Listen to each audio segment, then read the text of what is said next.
All right, so we're going to go ahead and get going with the next speaker. And I think that one of the things that makes Bitcoin so powerful, you just heard about the city of Lugano, all the amazing things that they are doing here in this city in a localized way. But one of the things that makes Bitcoin so powerful is that it is not confined to just one region of the world. And next up, we have Obi Nwosu, co-founder and CEO of Fedi, who will share with us how the Global South will empower Bitcoin. Please give Obi him a warm welcome. Thank you very much. Thank you. Thank you. Hello. Good morning, everybody. Good morning. How are you? I don't know about you, but I'm really excited about the next couple of days. Thank you. Really, that's going to be really helpful. So, I'm going to make this very quick, but I want to talk to you about how the Global South, and there is an asterisk there. Is that going to appear? Thank you. There is an asterisk there, and post-Soviet countries as well, are empowering Bitcoin and will empower Bitcoin. Now, that's not a typo. We're all used to hearing how Bitcoin can empower the Global South, and it is empowering the Global South. But we are at an inflection point, and I believe, and I know, that over the coming years it's going to become clearer and clearer that the Global South is going to be essential to helping Bitcoin achieve its objective of being the world's first meritocratic money. So, I want to give you a few examples from my positions at Btrust, Gridless Compute, and Fedi that show you these. So first, let's start with Btrust. What you see here is a panel that I did about a month or so ago in Nairobi, Kenya. And these two handsome gentlemen, the first on the blue seat, is a developer who has received a grant from Gemini for the Super Luna grant. And then on the far left is Vlad Fomene. And if you manage to come to Ghana in December, you will get to hear him speak. And he was the first awardee of the Btrust grant. Now, what Btrust does is it locates, educates, and remunerates talented open source Bitcoin developers to work on Bitcoin open source ecosystem projects. Now, why does this power Bitcoin or empower Bitcoin? Well, just 6 months ago in Oslo, I met the two core contributors to the two core maintainers for Bitcoin Core, which arguably is one of the most important pieces of software that's ever been developed. In fact, the entire Bitcoin industry relies on Bitcoin. And at the moment, although there are hundreds of contributors, only 10 people work full-time on maintaining Bitcoin.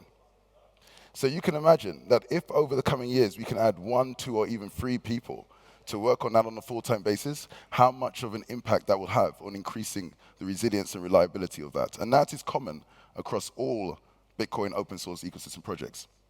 So they add talent, projects like Superluna and Btrust, but it also adds insight, because most of the people who currently can afford to work for free on open source projects tend to be from the West.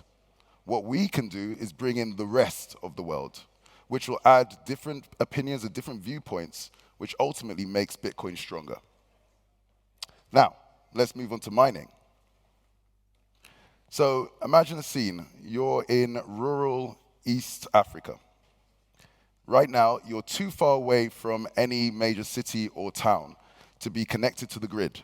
So you have to therefore rely on kerosene and paraffin, which is expensive, polluting to the environment, unhealthy, it damages people's lungs, and incredibly expensive. But there, like everywhere in the world, local entrepreneurs who think, well, we are abundant in solar and hydro, particularly hydro. Why don't I make a mini-grid that can power the local villages? So you go to your local bank to get a loan, and they say no. Now, the reason why is they want to help, but your customers have no credit history, have no credit record. and therefore it's an unknown quantity and they cannot invest, even though they want to invest. This is where Gridless comes in. We act like an anchor tenant. So like in small town America or small town Europe, where our shopping malls want to be set up, the cinema or the supermarket acts like an anchor tenant for that shopping mall, making it investable. In the same way, we act like an anchor tenant for these local energy developers. So imagine you needed 50 kilowatts to power one village.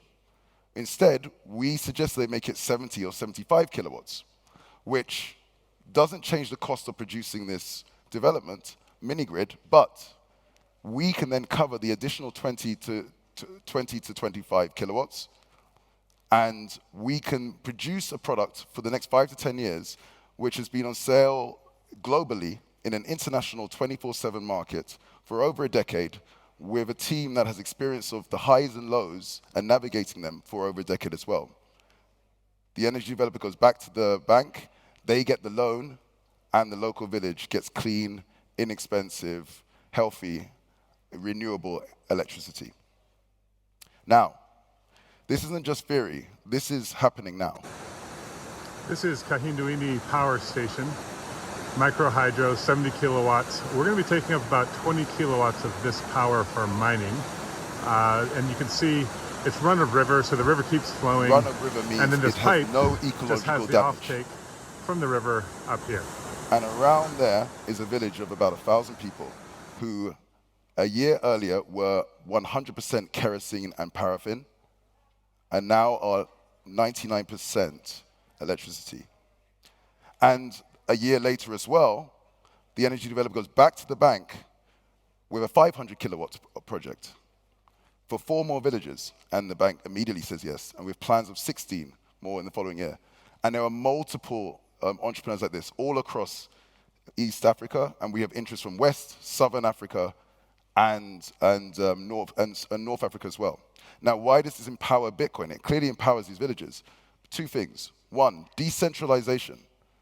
We see a future where there are tens of thousands of these mini-grids across Africa, powering and decentralizing Bitcoin mining.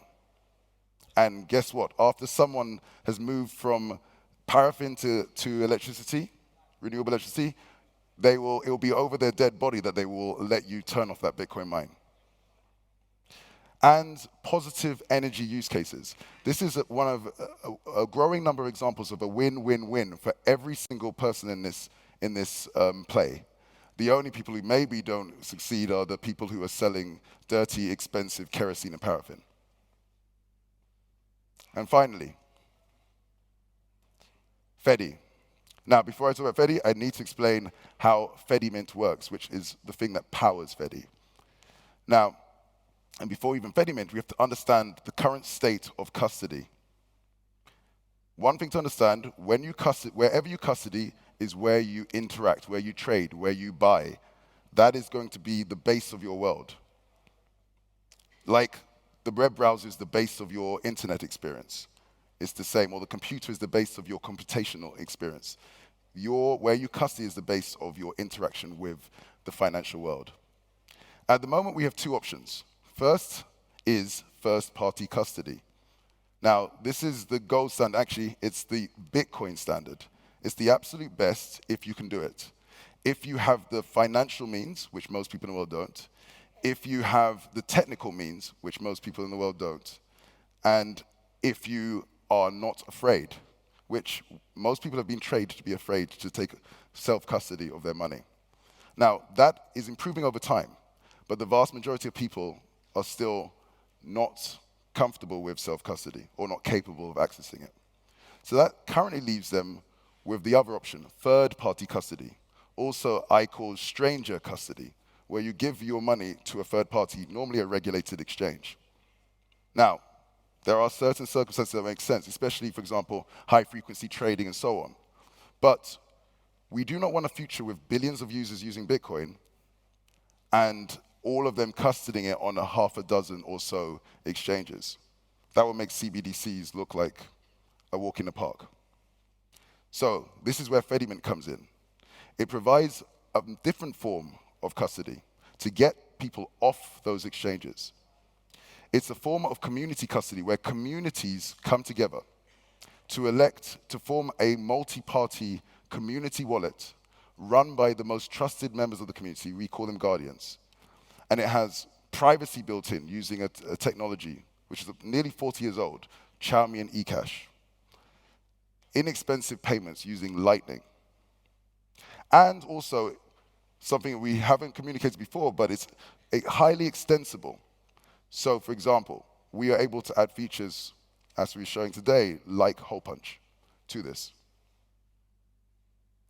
And with this base, we can have a solution which is as easy, and in fact easier than using a centralized exchange, approaches the security of first-party custody. Nothing as good as first-party, but approaches that. And it has privacy that has the potential to be better than both, to be the new base of custody. And why is this important? Because Fedi was set up to get and achieve and accelerate global Bitcoin adoption.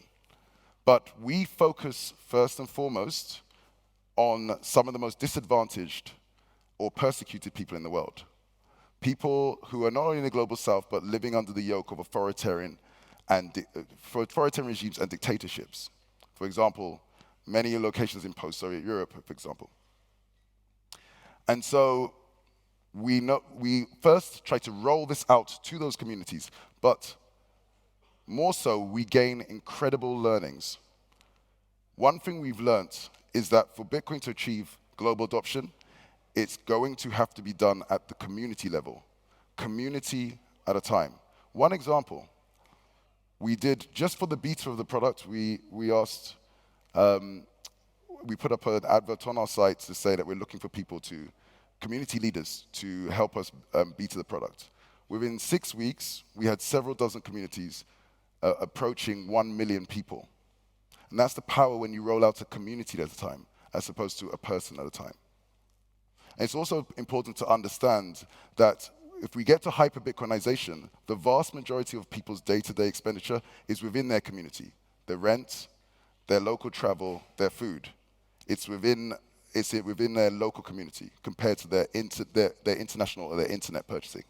So we have to solve this a community at a time. And the experience we get from working with people in the toughest environments is going to help Bitcoin in general. And finally, advocacy.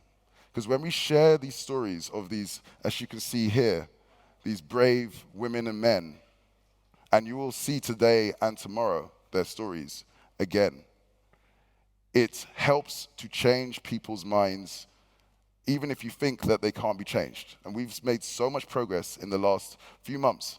Even I was shocked at how much we would make. So, that's it. Whether it's Latin America, no, not yet. The clap's going to come in a sec. Thank you very much, though, for the preemptive clapping.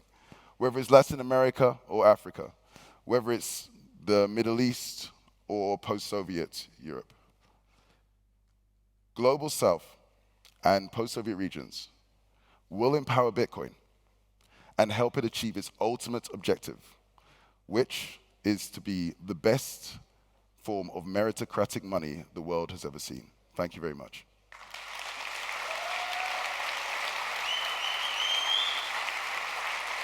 Thank you.